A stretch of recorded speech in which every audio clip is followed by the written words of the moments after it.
امام حسین ایسی باکرامت شخصیت ہیں کہ آپ کی جو ولادت ہے نا، آپ کی جو برتھ ہے وہ برتھ بھی کرامت ہے. آپ 6 مہینے میں آپ کا جو حمل تھا، ماں کے پیٹ میں آپ رہے، وہ 6 مہینے رہے.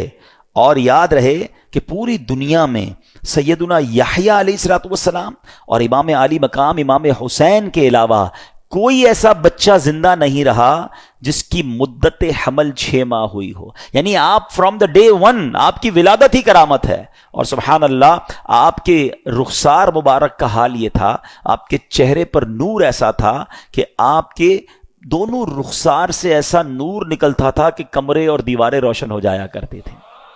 اور کیوں نہ ہو، کس کے نواسے ہیں، کن کے پھول ہیں، آقا کی نگاہوں کے تارے ہیں. اب یہ جو امام حسین رضی اللہ تعالیٰ عنہ جب کربلا کے لیے روانہ ہوئے نا، تو آپ سے مزید کرامتوں کا ظہور ہوا.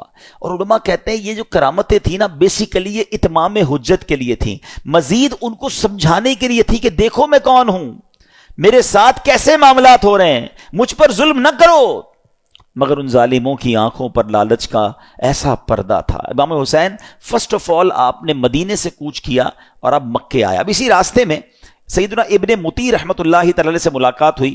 انہوں نے عرض کی کہ حضور میرے کنویں کا پانی بہت کم ہے، برائے کرم آپ دعائے برکت سے نواز دیجئے. آپ رضی اللہ تعالیٰ عنہ نے اس کنویں کا پانی طلب کیا، اور جب پانی کا ڈول حاضر کیا گیا تو آپ نے اس میں سے پانی کچھ پیا بھی، نوش بھی فرمایا اور کلی بھی کر دی. اور ڈول کو واپس کنویں میں ڈال دیا گیا. جب وہ ڈول پانی جو ہے وہ کنویں میں گیا، کنویں کا پانی بھی بڑھ گیا اور میٹھا اور لذیذ بھی ہو گیا. سبحان اللہ. تو یہ امام حسین کی کرامتوں کا سلسلہ رہا. اس کے بعد جب آپ بالکل ایگزیکٹلی 10 محرم الحرام کا دن آ گیا، یاد رہے کہ وہ دن جمعہ کا دن تھا. 10 محرم الحرام جب یہ واقعہ ہوا، کربلا کے میدان میں آپ خطبہ ارشاد فرما رہے ہیں، ان کو سمجھا رہے ہیں کہ دیکھو میں کون ہوں، یہ ظلم مت کرو. تم کیا جواب دو گے جس کا کلمہ پڑھتے ہو اس نبی علیہ الصلوۃ والسلام کو؟ اس وقت آپ کے جو خیمے تھے جہاں خاندان کے افراد تھے، وہاں خندق میں ایک آگ بھی جل رہی تھی.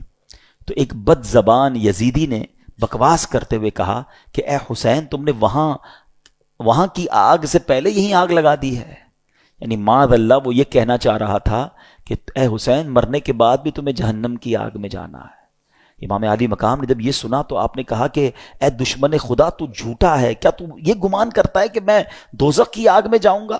امام علی مقام کے قافلے کے جانثار نے کہا کہ آپ مجھے اجازت دیں تو میں ابھی اس کا سر قلم کر دوں. آپ نے اجازت نہیں دی. آپ نے فرمایا حملے کا آغاز ہماری طرف سے نہیں کرنا، ہو سکتا ہے یہ پرووک کر رہے ہوں، یہ اس لیے ہمیں کہہ رہے ہیں کہ ہماری طرف سے پہل ہو جائے اور یہ کہیں ہم نے تو حملہ نہیں کیا تھا، امام حسین والوں نے پہلے حملہ کیا. حالانکہ اس قدر بڑی گستاخی کی تھی. آپ نے اپنے ساتھی کو روک دیا، مگر آپ نے اللہ کی بارگاہ میں دعا کی. دل بڑا دکھا ہوا تھا کہ ایسی بات اس نے کر دی. آپ نے کہا اے رب قہار، اس کو عذاب نار سے قبل بھی اس دنیا میں بھی آگ کا عذاب عطا فرما. آپ کی دعا قبول ہوئی. وہ بندہ جو گھوڑے پہ بیٹھا تھا، اس کی گھوڑے کو جھٹکا لگا، گھوڑا خود ہی دوڑتا ہوا گیا اور وہ گھوڑے سے جب جہاں گرا تو وہاں آگ لگی ہوئی تھی. اسی خندق میں یہ بندہ جا کر گرا اور وہ بد نصیب آگ میں جل کر بھسم ہو گیا. امام علی مقام نے سجدہ شکر ادا کیا اور اللہ تعالیٰ کی بارگاہ میں عرض کی کہ یا اللہ، تیرا شکر ہے کہ تو نے آل رسول کے گستاخ کو سزا دی.